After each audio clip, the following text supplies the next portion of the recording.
Hello student, आज की class में आप सबका स्वागत है। आज अपन एक नया चैप्टर की शुरुआत कर रहे हैं। कक्षा 10वीं मैथ प्रश्नावली 9.1 है ना। इसका नाम है त्रिकोणमिति के कुछ अनुप्रयोग। इसको हम ऊंचाई दूरी के नाम से भी जानते हैं, हाइट एंड डिस्टेंस।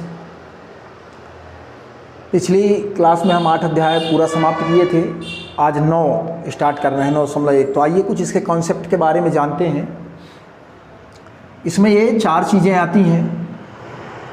एक क्षैतिज स्तर, और एक है आपके पास दृष्टि रेखा, एक उन्नयन कोण, और इसका चौथा है अवनमन कोण। कई बार एग्ज़ाम में इन तीनों की परिभाषाएं भी पूछ लेता है आपसे, तो इनके बारे में जानते हैं थोड़ा डिटेल, है ना। जैसे पहला है क्षैतिज रेखा।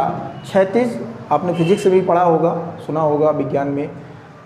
क्षैतिज रेखा और ऊर्ध्वाधर रेखा, है ना। क्षैतिज जो एकदम सीधे आड़ी लाइन जाती है, और ऊर्ध्वाधर जो एकदम सीधे खड़ी होती है, उसको जो खड़ी होती है उसको ऊर्ध्वाधर, और जो आड़ी होती है, लेटी हुई होती है, उसको हम क्षैतिज रेखा कहते हैं। फिलहाल यहाँ पर अभी ऊर्ध्वाधर रेखा की बात नहीं है, क्षैतिज रेखा की बात है। तो अपन क्षैतिज बात करेंगे। जैसे ये कोई व्यक्ति है और यहाँ से जब वो एकदम सीधा देखेगा ऐसा ऐसा, है ना, तो ये क्या कहलाता है? क्षैतिज स्तर, है ना। मतलब हमारी आँख से एकदम सीधी निकली हुई किरण जो होती है उसको हम क्षैतिज रेखा कहते हैं, ठीक है ना। अब दूसरा आता है आपकी क्या, ये आपकी होगी क्या, क्षैतिज रेखा। अब दूसरा आता है दृष्टि रेखा। दृष्टि रेखा क्या है? हमारी आँख से और वस्तु को जोड़ने वाली रेखा को हम दृष्टि रेखा कहते हैं, है ना। जैसे हमारी आँख से कुछ किरणें निकलती हैं जो रंगहीन होती हैं, दिखाई नहीं देती हैं। मैं कई बार उदाहरण में बच्चों के सामने ये कहता हूँ कि जैसे आप लोगों ने लेज़र लाइट देखी होगी, जब हम उस लाइट को मारते हैं तो यदि वो ब्लू कलर की या रेड कलर की, नीली या लाल या पीली किसी भी रंग की है, तो अपन मारते हैं तो देखोगे एक लाइन खिंच जाती है ना। इसी प्रकार हमारी आँख से भी एक रंगहीन किरण निकलती है, रेखा निकलती है, जो वस्तु को जोड़ती है हमारी आँख से, तभी वस्तु स्पष्ट दिखाई देती है। उसी को हम दृष्टि रेखा कहते हैं। परिभाषा के तौर पर अपन कह सकते हैं कि हमारी आँख से वस्तु को जोड़ने वाली रेखा को हम दृष्टि रेखा कहते हैं। वो सीधी भी हो सकती है, ऊपर भी हो सकती है, नीचे भी हो सकती है, और दाएं बाएं भी हो सकती है ना। कहीं पर भी वस्तु हो, हमारी आँख से जब उस वस्तु को जोड़ेंगे उसे हम दृष्टि रेखा कहेंगे, ठीक है ना। अब तीसरी बात आती है क्या, उन्नयन कोण, ठीक है। तो थोड़ा उन्नयन कोण के बारे में हम बताएं। ये उन्नयन कोण, ये एक कोण बनाते हैं, ऐसा एक त्रिभुज बनाए, और ये यहाँ पर अपन एक आँख बना दी है, ठीक है ना। इसका मतलब ये है कि जब कोई व्यक्ति नीचे से खड़े होकर ऊपर किसी वस्तु को देखे, मतलब वस्तु हमारी आँख से ऊपर की ओर हो, तो उस समय क्षैतिज से बनने वाला कोण क्या कहलाता है? ये उन्नयन कोण कहलाता है, ठीक है ना। ये उन्नयन कोण, ठीक है। तो यहाँ पर ये जो कोण बन रहा है आपका, इसको हम क्या कहेंगे? उन्नयन कोण, ठीक। अंग्रेजी में इसको एलिवेशन एंगल भी कहते हैं ना, इस उन्नयन कोण को। तो जब कोई व्यक्ति नीचे हो और वस्तु ऊपर की ओर हो, तो जब हम नीचे से ऊपर की ओर रखी किसी वस्तु को देखते हैं तो उस समय क्षैतिज से बनने वाला कोण उन्नयन कोण कहलाता है, ठीक है। एकदम क्लियर हो गया ये। तो ये व्यक्ति नीचे है, मतलब आँख यहाँ पर है, और ये ऊपर यहाँ पर शिखर पर एक कोई वस्तु रखी हुई है, ये है ना, इसको देखता है, तो क्षैतिज से उस समय बनने वाला कोण जो होता है वो उन्नयन कोण कहलाता है, ठीक है ना। अब आपका एक आखिरी बचा हुआ है क्या, ये अवनमन कोण। आइए इसको भी देखते हैं अपन। फिर एक आप ये ऐसा एक बनाते हैं अपन, ये है ना। इस बार हमारी आँख जो होगी वो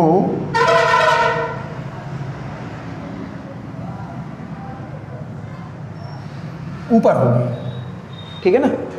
इस बार कहने का तात्पर्य ये है कि अवनमन कोण, आँख ऊपर होगी और वस्तु नीचे होगी, है ना। अर्थात जब कोई व्यक्ति ऊपर खड़े होकर नीचे किसी वस्तु को देखता है तो उस समय क्षैतिज से बनने वाला कोण अवनमन कोण कहलाता है ना। तो ये जब भी अवनमन कोण बनाते हैं तो एक ऊपर भी लाइन अपन खींच लेते हैं ना, चाहे डैश करके या सीधे। वो क्यों कि जैसे हम ऊपर खड़े हैं तो सीधे आंख बंद करके जब खोलेंगे तो एकदम पहले हमारी आंख की किरण जो है बिल्कुल सीधे जाएगी। तो ये जैसे ये है, यहाँ पर से खोला तो एकदम सीधी जाएगी। फिर हम इसको क्षैतिज से धीरे धीरे धीरे धीरे नीचे, ये जो कोई वस्तु रखी हुई है ना, यहाँ पर कोई वस्तु है आपकी ये, ठीक, तो ये जो कोई वस्तु रखी हुई है, तो ऊपर से जब कोई व्यक्ति नीचे की ओर किसी वस्तु को देखता है तो उस समय बनने वाला कोण जो होता है, ये कौन सा कोण कहलाता है? अवनमन कोण, अवनमन, ठीक है ना। ये ख्याल रखिए, जब भी अवनमन कोण की बात आएगी तो अपन ऊपर भी एक लाइन खींचेंगे, है ना। और क्यों खींचेंगे ये हमने बताया कि हम ऊपर खड़े हैं, कोई व्यक्ति ऊपर पर खड़ा हुआ है और जब आंख खोलेगा तो पहले नज़र उसकी एकदम सीधे जाएगी, फिर हम उसको धीरे धीरे क्षैतिज से नीचे की ओर उस वस्तु की ओर लाएंगे और उस समय फिर उस वस्तु का जो कोण होगा वो अवनमन कोण होगा। और यही इसकी दृष्टि रेखा भी कहला जाती है। अपन चाहें तो इसको दृष्टि रेखा भी कह देंगे, क्योंकि ये आँख जो है इस वस्तु से जोड़ रही है आँख को, है ना। तो हमारी आँख से वस्तु को जोड़ने वाली रेखा को हम दृष्टि रेखा कहते हैं। जैसे ये भी इसकी दृष्टि रेखा कहला जाएगी, दृष्टि रेखा, ठीक है ना। तो इस तरीके से हमने चारों की बात की। पहले क्षैतिज रेखा, जो आँख से एकदम सीधी रेखा खींचती है उसे हम क्षैतिज स्तर कहते हैं। फिर दृष्टि रेखा, दृष्टि रेखा तो हम बताएं कि जब आँख से किसी भी वस्तु को हम जोड़ेंगे तो आँख से वस्तु को जोड़ने वाली रेखा को हम दृष्टि रेखा कहते हैं। जैसे ये आँख थी, ये वस्तु रखी हुई है, तो इसको जब ये जोड़ी तो ये दृष्टि रेखा कहलाएगी। फिर यहाँ पर देखिए ये आँख थी और नीचे वस्तु रखी हुई है, तो इस आँख से वस्तु को जोड़ने वाली रेखा को हम दृष्टि रेखा कहते हैं। और फिर से एक बार इसको उन्नयन कोण को, तो जब कोई व्यक्ति नीचे हो और वस्तु जो है आँख से ऊपर हो, तो नीचे खड़े होकर कोई व्यक्ति ऊपर वस्तु को देखता है तो उस समय क्षैतिज से बनने वाला कोण क्या कहला जाता है? ये उन्नयन कोण, ठीक है। और जब कोई व्यक्ति ऊपर होता है और वस्तु आँख के नीचे होती है तो उस समय ऊपर खड़े होकर जब कोई व्यक्ति नीचे वस्तु को देखता है तो उस समय बनने वाला कोण, क्षैतिज से बनने वाला जो कोण होता है उसे हम अवनमन कोण कहते हैं, ठीक है ना। तो इस तरीके से ये चारों चीज़ें स्पष्ट हो गई। अब अपन सवाल की ओर चलते हैं तो देखते हैं पहला उदाहरण नंबर 1। तो ये प्रश्नावली 9.1 का ये उदाहरण नंबर 1 है ना। हमने अभी इसका कॉन्सेप्ट बताया था आपको। अब उदाहरण नंबर 1 करते हैं अपन। क्वेश्चन कह रहा है कि धरती पर एक मीनार ऊर्ध्वाधर खड़ी हुई है। ऊर्ध्वाधर मीन्स सीधी एकदम खड़ी है। धरती के एक बिंदु से, जो मीनार के पाद बिंदु से 15 मीटर दूर है, मीनार के शिखर का उन्नयन कोण 60 अंश है। तो मीनार की ऊंचाई याद करना है, ठीक है। इसमें सबसे महत्वपूर्ण इंपॉर्टेंट जो चीज़ है वो ये है कि हम इसका पहले चित्र बना लें, डायग्राम बना लें, तो फिर कोई दिक्कत नहीं, बहुत आसान हो जाता है। तो देखिए पहले चित्र बनाते हैं। धरती पर एक मीनार ऊर्ध्वाधर खड़ी है। ये एक धरती है, यहाँ पर एक हम मीनार खड़ी कर दिए, ये ऊर्ध्वाधर, ठीक है। धरती के एक बिंदु से, धरती पर ही एक बिंदु से, कहीं पर मान के चलिए एक बिंदु है, से मीनार के शिखर का उन्नयन कोण 60 अंश है ना। ये मीनार के शिखर का उन्नयन कोण बोला है ना, अपन अभी पढ़ चुके हैं कि ऊपर से, जब नीचे से अपन ऊपर की ओर देखेंगे तो उस समय उन्नयन कोण बनता है, ठीक है। तो ये 60 अंश है। तो मीनार की ऊंचाई याद करना है। ये इसका कुछ हम नाम दे देते हैं, A, B और C। ये अपन को निकालना है। माना कि हम इसका नाम H दे दिए। और मीनार के पाद बिंदु से, मीनार का ये पाद बिंदु मतलब तल कहलाता है, पाद बिंदु से 15 मीटर दूर है मीनार के शिखर का उन्नयन कोण याद करना। तो ये यहाँ से 15 मीटर दूर है, ये आपको दिया हुआ है ना। ये यहाँ से यहाँ तक की दूरी कितनी है? 15 मीटर, ठीक है। तो बस इस छोटा सा क्वेश्चन है, इसको अपन हल करते हैं। ये चित्र बन गया, बहुत आसान है। अपन पिछले 8 अध्याय में जब पढ़े थे तो इन सब के बारे में कि लंब, कर्ण, आधार क्या है ये आपको पता है। फिर से मैं बता दे रहा हूँ, ये कोण हम ले रहे हैं तो कोण के सामने की भुजा ये आपकी क्या हो जाती है? लंब, है ना। यहाँ लिख देता हूँ, ज़रूरत ना पड़ेगी, यहाँ अंदर तरफ लंब। और ये आपका क्या है? आधार। और ये हमेशा कर्ण ही रहती है, ठीक है ना। ये हमसे मीनार की ऊंचाई ये पूछा है AC। तो हल करते हैं इसको।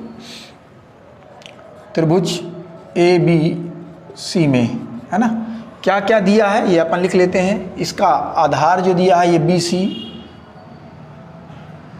बराबर 15 मीटर, है ना, और इसका कोण जो दिया हुआ है आपको, ये कोण थीटा इक्वल टू 60 अंश, और AC, ये AC बराबर हम जिसको H भी मान लिए हैं, चाहे तो माना ही है कि H लिख दें, चाहे तो H लिखे या कि AC लिखा रहें, तो है ना, ये हमको ज्ञात भी करना है। ये दिया हुआ है, ये कोण लिए हैं, ये लंब है और आधार है। आधार अपन को पता है और लंब निकालना है, तो त्रिकोणमितीय अनुपात का अपन ऐसा सूत्र लगाएं जिसमें लंब और आधार आ जाए।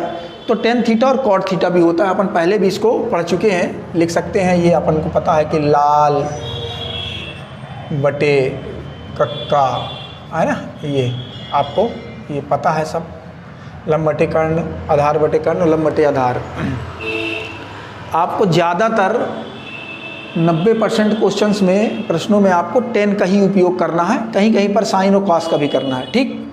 जैसे अब इसमें हम 10 लगा रहे हैं ना, तो आप चाहें तो कॉट भी लगा सकते हैं, आपको जो आसान लगे। तो चूँकि पहले आप बच्चों को 10 आसान लगता है तो अपन 10 लगा देंगे, ठीक है। वो कैसे लगाएंगे, ये की महत्वपूर्ण बात है, बच्चों को पता नहीं चलता कि हम लगाएंगे कैसे, है ना। तो देखेंगे कि हमको आधार पहले दिया हुआ है और लंब ज्ञात करना है, तो लंब और आधार किस में आता है, 10 में और कॉट में। तो अपन लगाएंगे 10, तो लिखेंगे 10 थीटा इक्वल टू लंब बटे आधार, ये है ना, और 10 थीटा की जगह पर हम क्या लिख देंगे, 60 अंश, और लंब ये वाला कोण ले रहे हैं, तो ये लंब होगा AC और आधार होगा BC। एक बार लिख देंगे AC बटे BC। बिल्कुल इन्हीं स्टेपों में करना जैसा हम कर रहे हैं, बहुत अच्छे नंबर मिलते हैं, कभी कोई एक नंबर नहीं काटता है। हमारे कई बच्चों को 100 आउट ऑफ 100 नंबर मिलते हैं। तो ये 10 60 अंश, 10 60 अंश का मान हमें पता है √3। पिछले की वीडियो में आप जाकर इनकी टेबल देख सकते हैं, ठीक है ना। और AC की वैल्यू क्या है अपने पास, H, तो लिख देंगे ये H, और BC की वैल्यू क्या है अपने पास 15, तो ये लिख देंगे अपन क्या 15, ठीक है ना। अब इसके बटे कुछ नहीं है तो 1 लगा देंगे, और पता है कि बराबर का निशान हो तो क्या कर देते हैं अपन, तिर्यक गुणा, ठीक है। तो चाहे तो लिख भी सकते हैं कि कहाँ से, ये तिर्यक गुणा करने पर, ये तिर्यक गुणा तो कर देते हैं। तो H का 1 में करेंगे तो H आ जाएगा, 15 का √3 में करेंगे तो 15 √3, ठीक है ना, मीटर। ये आपका आंसर हो गया। ऊंचाई हो गई मीनार की, क्योंकि हमारे प्रश्न में √3 का मान रखने के लिए नहीं बोला था, इसलिए अपन नहीं रखे हैं। यदि बोले तो √3 की जगह 1.73 अपन रख भी सकते हैं ना। तो ये आपसे मीनार की ऊंचाई पूछा था H, मीनार की ऊंचाई H निकाल दिए, ये आपका आंसर हो गया। बहुत आसान था। प्रश्न को पढ़िए, बहुत अच्छे से पढ़िए, 1 बार 2 बार पढ़िए और चित्र बनाइए। आपका चित्र सही बन गया तो सवाल करने में बिल्कुल कोई प्रॉब्लम नहीं। ओके।